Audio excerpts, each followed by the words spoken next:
11h, Europe 1 Culture Média.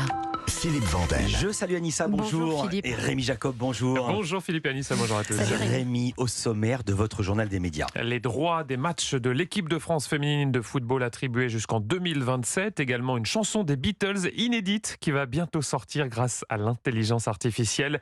Et puis un épisode du Monde de Jamy consacré à l'eau ce soir sur France 3. On entendra son présentateur à la fin de ce journal. Mais d'abord, évidemment, les audiences qu'ont regardé les Français hier soir. Et c'est France 3 qui arrive en tête avec le final de Tandem, 4,2 millions de téléspectateurs et 21% du public pour cette série portée par Astrid Veillon qui a donc décidé d'arrêter après cette saison. Derrière, on retrouve TF1, vous en parliez Philippe il y a quelques instants, qui diffusait hier soir absolument la grande finale de Koh-Lanta avec le nom du gagnant dévoilé en direct par Denis Brognard. Frédéric, vous remportez Koh-Lanta, le feu sacré. Bravo. Venez. Laurent Deutsch, il s'est planté hier. Eh oui, Il nous avait dit ne regardez pas, c'est Tania qui a gagné. Salut Laurent Deutsch. La victoire, toujours les bonnes infos. Vous l'avez entendu de Frédéric, un commercial de 33 ans qui a gagné en finale donc face à Tania et qui remporte donc 100 000 euros. Et ce sont 3,7 millions de téléspectateurs qui étaient au rendez-vous. C'est en hausse par rapport à la finale de l'an passé. Enfin, on retrouve à la 3e place justement France 2 avec Laissez-vous guider, 2,2 millions de téléspectateurs pour le magazine de Laurent Deutsch et Stéphane Bern qui nous emmenait hier soir sur les traces des pharaons. Europe 1, le journal des médias. Ça y est, c'est fait. Ils viennent d'être attribués jusqu'en 2027 les droits de l'équipe de France féminine de football. Ah oui, les matchs seront diffusés sur France Télévisions et W9. C'est ce qu'a annoncé hier la Fédération française de football. Un accord qui ne concerne pas, en revanche, la prochaine Coupe du Monde qui aura lieu cet été. Toujours. Mais oui, toujours. Avancé pour rien alors. Absolument, toujours. Mais non, enflammé, mais vous aviez raison.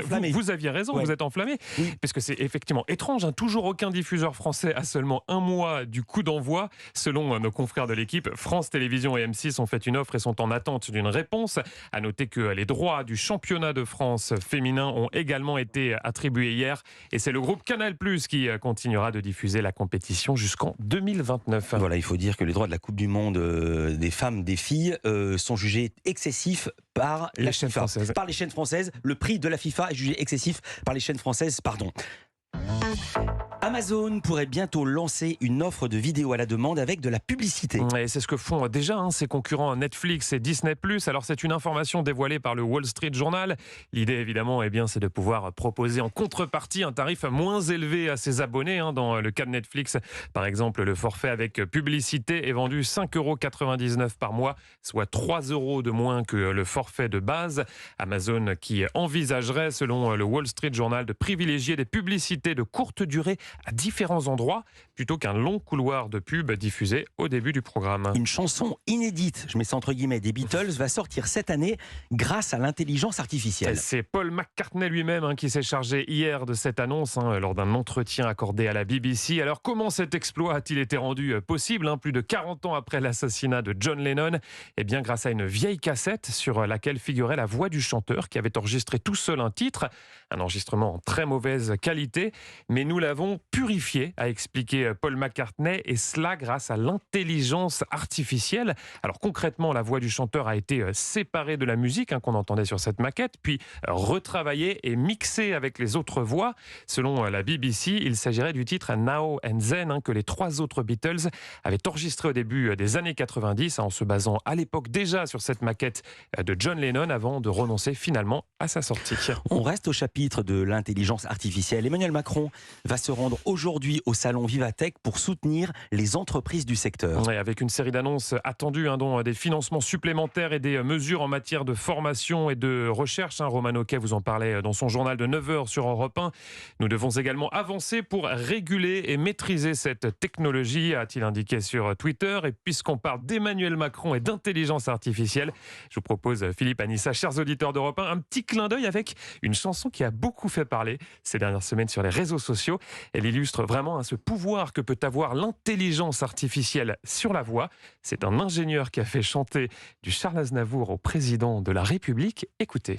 Hier encore, j'avais 20 ans, je caressais le temps et jouais de la vie comme on joue de l'amour et je vivais la nuit, sans compter sur mes jours qui fuyaient dans le temps.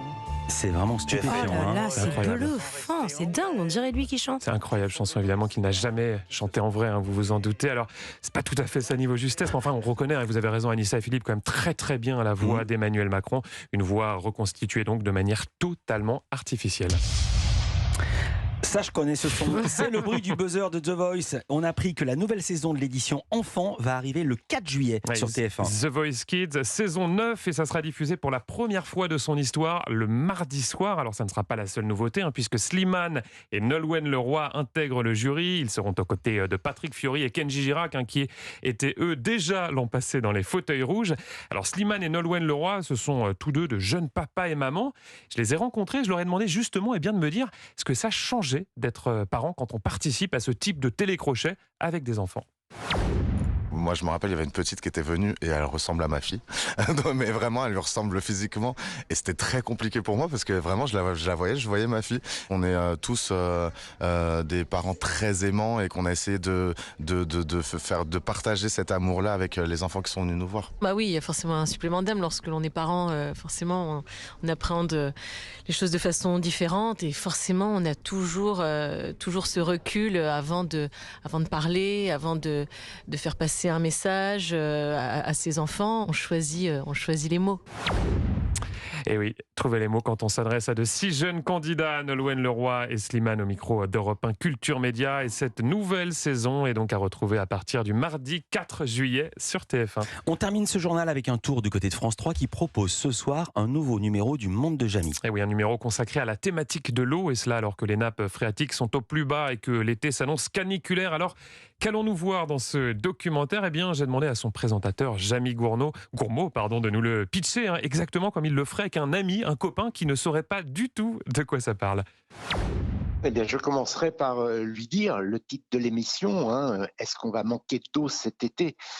Tout simplement parce que tout le monde l'a remarqué, on est dans une situation hydrique un peu catastrophique. Peut-être même que le un peu étant trop, et que on a besoin de comprendre ce qui se passe avec cette denrée que l'on croyait disponible pour l'éternité et qui commence vraiment à nous faire défaut.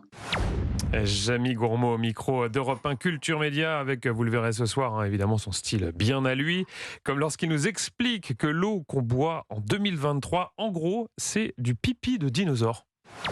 L'eau que nous buvons aujourd'hui est exactement la même que celle que buvaient les dinosaures. D'ailleurs, il y a de fortes chances que celle qui se trouve dans ce verre ait déjà été bue par un dinosaure qui l'a ensuite évacuée dans la nature par les voies naturelles. Si vous voyez ce que je veux dire. Jurassic Park. La suite à découvrir ce soir dans le Monde de Jamy, c'est à 21h10 et c'est sur France 3. Voilà, et moi je permets de saluer les gens qui sont au petit déjeuner. Merci beaucoup Rémi Jacob, à demain pour un nouveau journal des médias.